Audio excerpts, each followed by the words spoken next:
Hey guys, Erin here with another episode of A Little Bit of Everything with Erin. Today we are doing a requested video from someone on YouTube who had watched my video on how to use the MF I Love Glitter font.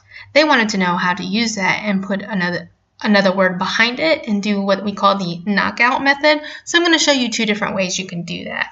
I've already written out my last name in a Broadway type font, and I have the MF Glitter font selected, and I'm going to type my name.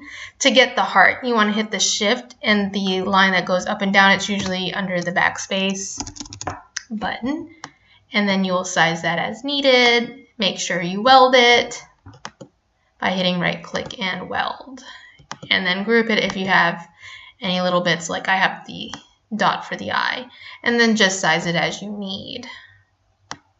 Make it a little bigger. So I'm going to go ahead and highlight both and hit duplicate so that I can do two. I didn't grab both, silly me. Okay, so the first one we will go over. I'll make this name so it's easy to see. Okay, so we're going to highlight both words, and we are going to go to our modify panel and hit subtract all. It could take a minute.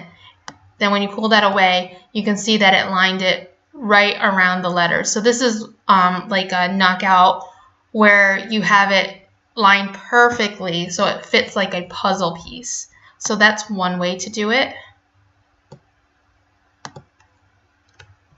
The other way to do it is you want to highlight your image again, the MF I Love Glitter or whatever's going to be on the top. And you want to go to your offset panel and hit the offset.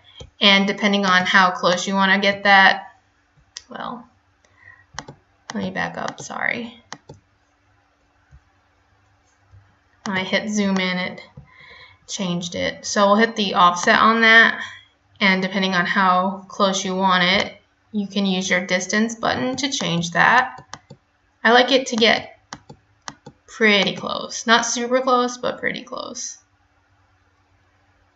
Like that's probably, we'll go one more up. Okay, that's perfect. So I'll hit apply.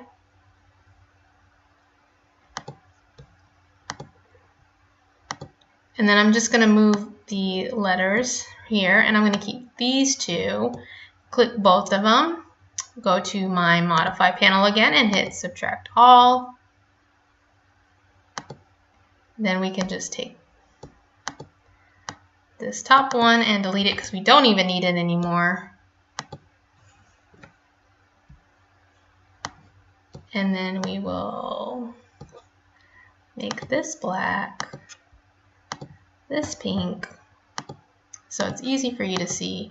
And then with this type, you have a little bit of a gap, so you can read it a little easier. It really just depends on your taste and usually the fonts too. If you have two fonts that are kind of similar, you don't want to really line them up with the puzzle. I do like the little bit of white gap between it just to give it a little bit of a different view and a little bit easier to read with the eye. So here I'll take the cut lines off of that so it's easy to see. And that's how you would do that.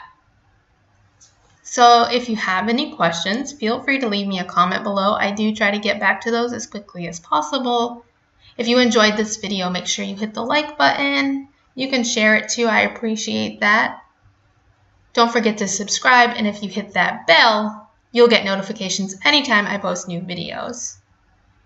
Until next time, guys, happy crafting!